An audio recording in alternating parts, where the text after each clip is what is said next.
Իսկ կաթողիկոս ինչպես է ընտրելու հնարավոր այնպիսի փոփոխություններ անեք, որ օրինակ այդ ընտրությանը մասնակից լինի նաև ԿՊ պատգամավորների, իսկ Եթե ԿՊ պատգամավոր կլինի, լրագրող կլինի, Հայաստանի Հանրապետության ցանկացած քաղաքացի կլինի, ովքեր հավատավոր ժողովուրդ են, ովքեր հայ առաքելական եկեղեցու հետևորդ են, կարող են մասնակցել։ Ես իմ կարծիքն է։ Դուք մեծ ուղարկեք Ես որոնցը մեկի որոնցը բան չեմ ուղարկելու,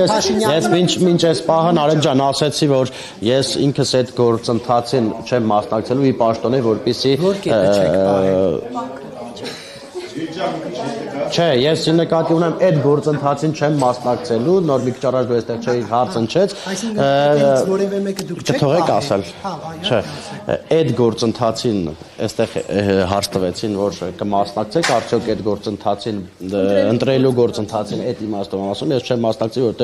ի պաշտոնե կարող է ենթադրվել, որ չգիտեմ, շատ ու շատ մարդիկ ըստ էության հետևեն մեզ եւ այլն, դրա համար ես ինքս չեմ մասնակցի։ Համարում որ ԿՊ-ից փաստորեն ԿՊ-ից ընտրեն, այսինքն այդ խմբում իրեն նաև ԿՊ-ից։ Դե կարող է լինել, լրագրող կլինի, այլ տեղից կլինի, հայ առաքելական եկեղեցու հետևորդն, այո, իրավունք ունի, կարող է մասնակցել այդ ընտրություններին։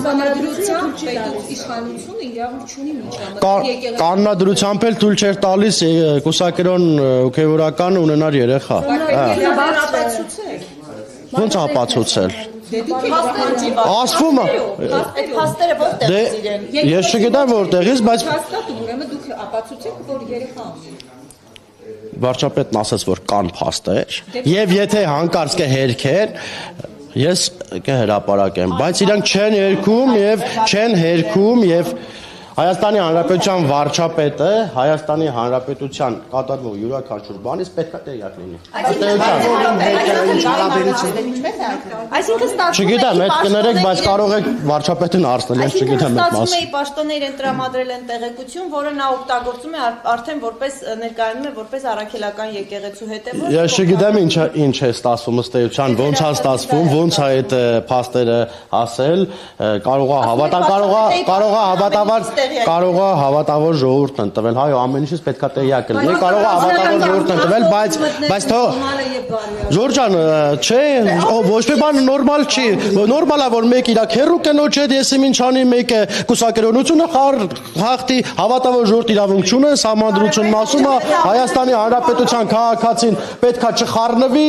ինչ ուզեն անեն, ոնց ուզեն անեն։ Ղազարյանն ասում էր, որ եթե դուք Կներեք, ես իրան չեմ ուզում մեկնաբանել։ չմտնեիք իր անկողին եւ իր հեռախոսի SMS Մեկ չենք մտել, որից է մեկի անկողին, որից է մեկի SMS կարտացել, ես չգիտեմ ով է ինչ ասել, ես դրան չեմ ուզում պատասխանել։ Պարոն Գրիգորյան, այլ դուք որ sense դավաճանություններին դեմ եք, կարող է ինչ-որ հատուկ կոնկրետ կառույցների մոտ ինչ-որ ծառայություն, հերթապահություն լինի, որ ոչ մեկ հանկարծ իր կնոջը կամ ամուսնուն չդավաճանի, հա, որտեղ շատ է։ Ուրեմն տեսեք, մենք 3 րոպե առաջ խոսում ենք հայ եկեղեցուց, խոսում ենք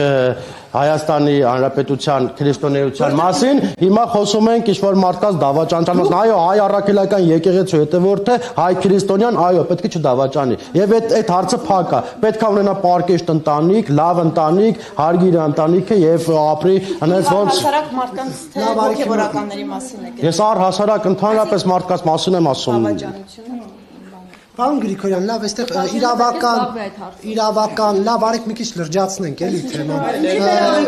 Պարոն Գրիգորյան, տեսեք, Նիկոլ Փաշինյանը գործողությունների պլան է հրապարակել, որոնք հակասահմանադրական տարեր են պարունակում, այդպես են ամենայն դեպս իրավաբանները գնահատում, այսինքն ինչ է նշանակում ձևավորել թիմ, որը զբաղվի կաթողիկոսի ընտրությամբ, որովհետև կաթողիկոսի ընտրության հարցը եկեղեցական օրենքներով հստակ ամրագրված է։ Այսպիսով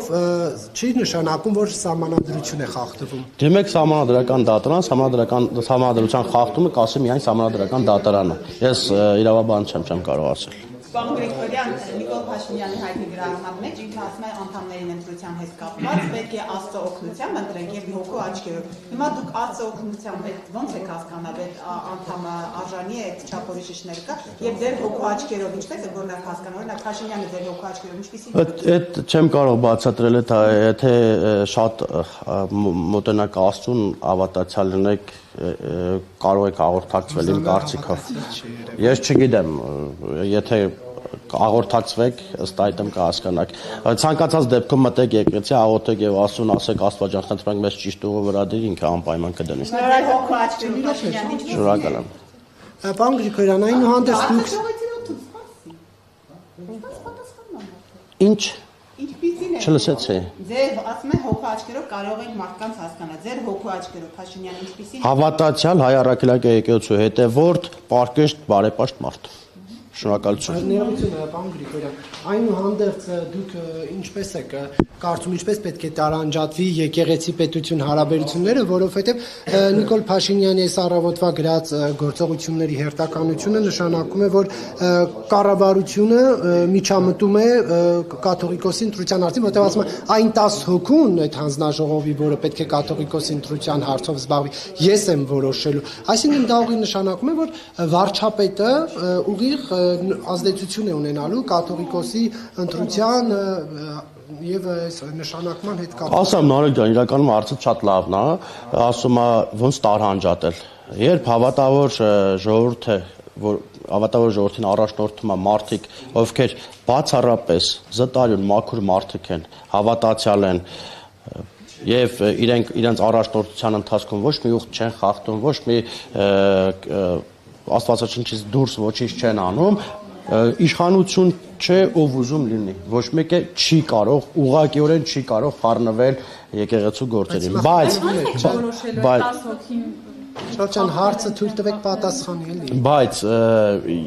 երբ ասում եք ոնց եք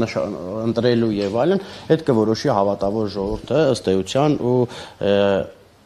թե ինչ ընտրություն կանի, վստահ եմ, որ Աստված իրենց կառաջնորդի եւ չի թողի, որ սխալվի։ Չներողություն, Նիկոլ Փաշինյանն ասում է 10 հոգուն ես եմ ընտրելու այդ հանձնաժողովի։ Այսինքն նա ուղիղ ազդեցություն է ունենալու եկեղեցական հարցի, այն էլ կարևորագույն հարցի վրա ազդեցություն ունենալու, ազդեցություն է ունենալու։ Սա դուք չեք համարում խնդրահարույց։ Իհարկե չեմ համարում, ցանկացած կարող է 5 հոգի էլ օրինակ եմ ասում, դուք որպես հայ առաքելական եկեղեցու հետևորդ ասեք 5-ին էլ ես եմ ընտրում, ինչ մասնախոսք է։ Հա, եւ կարող եք, իհարկե, ես լրագրողները ինչի լրագրողը չի կարող հավատացյալ լինել ինչ մասնախոս։ Այսինքն դուք կարծում եք այս երկրում կլինեն մարդիկ, որոնք մեյլերով իրենց տվյալները կուղարկեն Նիկոլ Փաշինյանին եւ կասեն համաձայն ենք լինել այդ հանձնաժողովում, որը Գարեգին երկրորդ կաթողիկոսին հեռացնելու է, հա։ Կարծում եմ, հա։ Կարծում եմ, հա, հավատացյալներ այսօր 21-րդ տարում է, բոլորն էլ տարբեր էլեկտրոնային հարթակներով շփվում են, հիմա այն ժամանակները չէ, որ նամակ ծրար են տանում։ Գնեք, բայց ով է ասել, որ դուք Նիկոլ Փաշինյանի իշխանությունը ավելի քրիստոնյա եք, քան այն մյուսները, որոնք ձեր քայլերը սխալ են։ Ավելի քրիստոնյա չկա, կա քրիստոնյա եւ ոչ քրիստոնյա, կա հավատավոր ժողովուրդ, կա աշխարհիկ եւ հոգեվոր դասեր։ Ավելի քրիստոնյա չկա, որ կա քրիստոնյա եւ ոչ։ Շնորհակալ եմ։